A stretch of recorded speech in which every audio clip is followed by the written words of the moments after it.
I'm Teresa Caraggio, and this is Third Paradigm. In this episode, I'm responding to Russell Brand's Under the Skin podcast with Edward Snowden called Conspiracy in Plain Sight, number 182. I'm going to be looking at what I think are the three greatest conspiracies, and at some point, Edward says people get hot and bothered over things where there's a villain, but no one gets hot over the interest rate. I'm going to tell you why I get hot over the interest rate and why you should too. But first, I want to start out talking about pole dancing. Back when everything was blowing up around Edward Snowden, there was rumor in the media that his girlfriend at the time was a pole dancer. And I don't know whether that was something that was made up in order to discredit her among the Puritan ranks. But if it's true, I just have to say, this is just one more reason I really admire her. I do aerial arts, which is climbing on silk, something I'll do in about an hour. And next door to the aerial studio is a pole dancing studio. So the people that I do this with, and I am bringing up the rear in terms of the skill level here, these are people who are doing, twerking handstands, but they say that pole dancing is the hardest thing that they have ever tried to do, that the amount of core strength and coordination is something that makes it very difficult. And another thing that makes it difficult is that it hurts. It's places that are not normally exposed to friction, your inner thighs, and they have to be able to grip and be able to move. And I've thought about this. I've thought about this as an analogy for online dating. That I think online dating takes a part of you that is typically intimate, that's typically hidden, and exposes it to so much micro abrasions, to so much micro rejection, that you have to get a tougher skin, and you have to become a little bit callous. So in those terms, I think capitalism does the same thing, that typically we are compassionate and we respond when we see other people who are suffering. But capitalism makes it where we just have to become tougher. So with pole dancing, I think that's a really good and admirable thing. But with those others, I'm not so sure. And in terms of Edward Snowden's wife, it is the least of what I admire about her. She, from this, as I remember the story, is the reason that Edward opened his eyes. She was the one who brought these truths to him that made him recognize that what he was doing was part of this whole machine that was causing so much suffering and so much damage. And so, because I am certainly someone who looks at that physical rigor that pole dancing would require and sees that as being exceeded even in terms of moral rigor and intellectual rigor. So I think that she is definitely a woman who deserves Edward, and it sounds like Edward has become a man who deserves her also. Back to conspiracies. So the second runner-up for the biggest conspiracy in plain sight, tax havens. There is an excellent book that I quote extensively in my book, and this one is called Treasure Islands by Nicholas Shaxson, uncovering the damage of offshore banking and tax havens. So in this, what I quote in my book is where Tax Justice Network, who looks at the amount of damage being done by tax havens, they estimated way back in 2005 that the amount of money hidden away in tax havens was 11.5 trillion.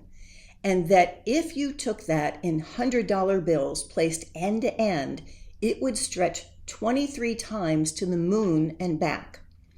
Since then, in 2012, they upped that estimate to 21 trillion and possibly 32 trillion. Now, if it's extracted and it's over there, how do they use it? What good does it do them? Well, the tricks that they've developed for being able to use that money, some of them came from the Mafia.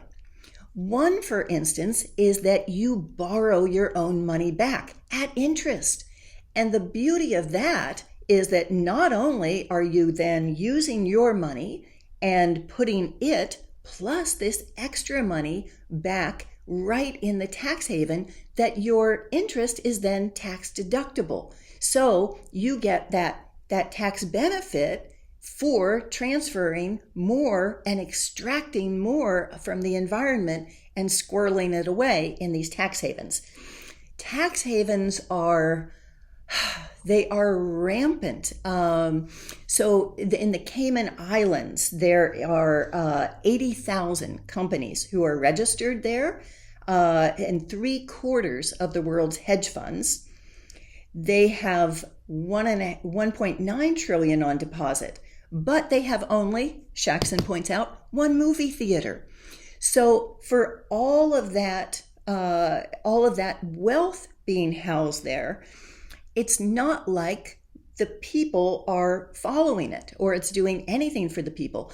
In 1976, they passed this confidential relationships law that made it where you can be in prison for 5 years, not only for revealing anything about those financial relationships, but even for asking about them. I remember watching a video a while ago where it's a girl, in her 20s maybe, who calls up and who sets up a tax haven in the Caymans. It's so easy. Anyone can do it. But one of the, and these exist, the city of London, in Russell's backyard has, that's really the center of all of the financial spider web. And the city within a city, that 1 square mile, and that has its own jurisdiction and its own mayor and its own laws. And then in the US, all these different states have different arrangements. So the one that really takes the cake is tiny Delaware. Tiny Delaware has, 217,000 companies that are registered there. And Shaxson went to one building that in Wilmington that housed tens of thousands of these. No. That building had 217,000 companies. And what he found was a rundown little yellow 1-story building, and that all of these companies, including places, HP, Google, Ford, GM, all of them were nestled very cozily in their little file cabinets. And so what that does is it means that they don't have to meet any of the other agreements, that they can be registered and incorporated in Delaware, and it gets them out of all of these different contracts with the public. So the entire subprime mortgage fiasco was only possible because of Delaware. And there's another trick that is used that is called transfer pricing. And I once wrote an article called Free Trade with Tax Haven, Panama.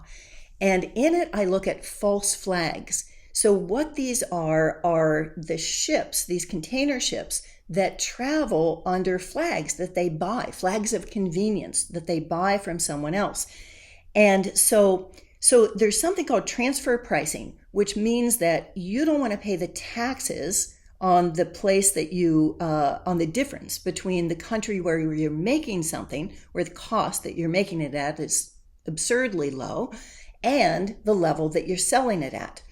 And so you have your container ship going through, and in the meantime, you wave to a distant tax haven like Liberia or Panama, and a new price jumps on board that you hypothetically your products go through that tax haven, and while there's no taxes, it changes from a low price to a price that is almost at the price that you're planning to sell at. So those are some of the tricks that are being used by tax havens. Now, let's look at runner-up number 1, derivatives. In particular, I'm going to look at interest swap derivatives and how they took down Detroit. So I want Russell to notice that I am using a crow feather for a bookmarker here, which my yard is full of. So what are derivatives? Derivatives are bets. They're bets that a certain asset is going to go up or is going to go down in value. The derivative bets have exceeded the global GDP, where by 2013, the Bank of International Settlements, the BIS, put the value of derivatives at 700 trillion. And at that time, the value of the global GDP was 78 trillion. So what this means is that, as I say, notions are bigger than nations. That in our banking system, derivative bets have super priority. That means if there is a bankruptcy, these bets will be covered before your deposits are. And so derivative bets are something to look at very, very seriously. It's not just play money, because their play money is mixed with your hard-earned money. And so there's no way to really separate the two. They both spend the same. So when we look at these derivative bets, how did they take down Detroit? That what Detroit had was a problem with their water system. They needed to replace it. And so because we don't own our own labor as communities, they needed to borrow money from the banks in order to do a new infrastructure project. And so they borrowed, but all cities, all states, all countries are in this dilemma, which is that right now, especially, the variable interest rate is really low. It's so low that it's irresistible. And the fixed rate is high, so that if they put it at the fixed rate, they're not going to be able to get their constituency to be able to pass those bills. And so what the same banks where they have their deposits do is that they sell them this interest swap derivative. And what it is an insurance. It says, okay, you get this loan at the variable rate, and then if that rate goes up, we're going to cover it. No problem. But if the rate goes down, then you're going to give us money. But you're going to have saved that money because the interest rate is going to have gone down. So it seems like a no-brainer. So that's what Detroit thought, and they signed up for these loans. So you may remember way back when there was the whole LIBOR scandal. LIBOR is the London Interbank offered rate. And so what it is the rate at which banks are lending on that day. And they all get together and they say at the end of the day, here's the rate at which we lent to each other. And so that determines the lending rate for what banks do to consumers. So during this LIBOR scandal, they had manipulated that lower than it actually was. And they were popping Dom Perignon to celebrate. So it made me wonder why. Why would they be celebrating and why would they be saying that their rate was lower than it actually was? Detroit reveals why. So because that rate was seen as going down, Detroit then owed more money because the lending rate had dropped. And so they had to pay back on those interest swap derivatives because the bet had been that if it went lower, they would then pay. However, their loans were tied to the muni rate. They were tied to a different fund. And that fund had not gone down. And so they owed all of these fees to the bankers, to the investors. And I'm using that term loosely because investing means you put something in of your own, and that's not the case. So they owed all that money, but they had no savings to make up for it. And that's how I detail in my book, How to Dismantle an Empire, how Detroit was utterly destroyed, was gutted into having to go bankrupt after, of course, the derivatives, having super priority, got their share before the bankruptcy. And then, but they had to cut all their pension funds. They had to sell their casino earnings instead of going towards schools or whatever they were going towards, now had to be owned by these bankers.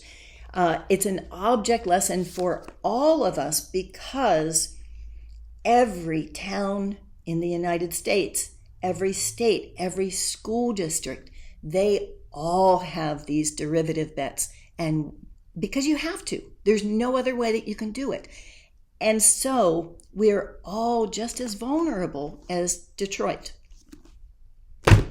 Now, the winner. What is the absolute winner of the conspiracies in plain sight? I'm terming this episode Money from Nothing and Your Homes for Free because money itself is the biggest scam out there.